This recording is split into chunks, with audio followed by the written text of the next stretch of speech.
जय शिवराय।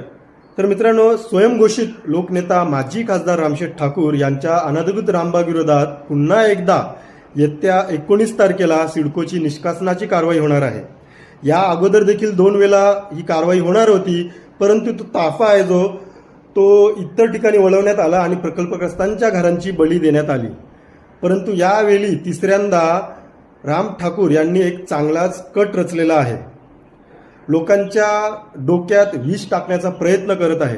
मित्रांनो, आत्ताच 2 दिवस पूर्वी रामबागमध्ये बैठक घेण्यात आली आणि त्या बैठकीत राम ठाकूर असं सांगत आहेत की आपण हा रामबाग वाचवण्यासाठी 1984चं आंदोलन पुन्हा एकदा करू।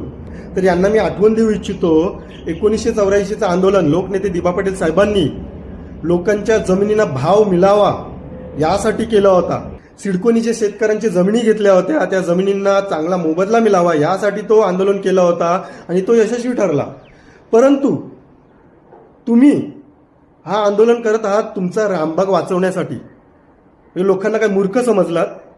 मित्रांनो, मी या व्हिडिओच्या माध्यमातून उरण आणि पनवेल या 2 तालुक्यांच्या ग्रामस्थांना सावध करू इच्छितो। नुकताच काही दिवस पूर्वी उरण येथील बोकुर्डा गावात 85 लोकांवर गुन्हे दाखल करण्यात आलेले आहेत।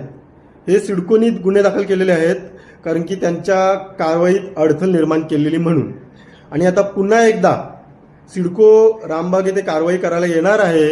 आता मला सांगा, जर राम ठाकूरच्या बोलण्याला भुलून जर ग्रामस्थ तिथे गेले आणि सिडकोनी पुन्हा एकदा इकडच्या ग्रामस्थांवर गुन्हे दाखल केले तर मित्रांनो, आपले चप्पल झिजतील पण ते गुन्हे आपल्यावरचे जाणार नाही। या शेठ लोकांना याचा काही पडलेला नाही। यांचे पुत्र नातू त्या आंदोलनात सामील होणार नाही। मित्रांनो, या प्रकरणात राम ठाकूरचा पैसा कामा आला नाही। त्याचा पुत्र जो भाजपचा आमदार आहे तो कामी आला नाही। त्याचा मित्र उरणमध्ये आमदार आहे, त्यांनी देखील काय केलेलं नाही।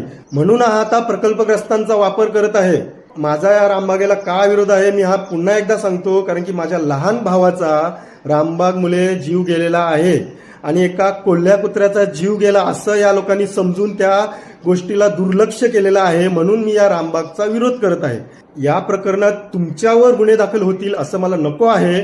म्हणून मी पुन्हा एकदा तुम्हाला सावध करतो की या प्रकरणापासून तुम्ही लांब राहा। सिडकोच्या कारवाईत अडथळ निर्माण करू नका। धन्यवाद।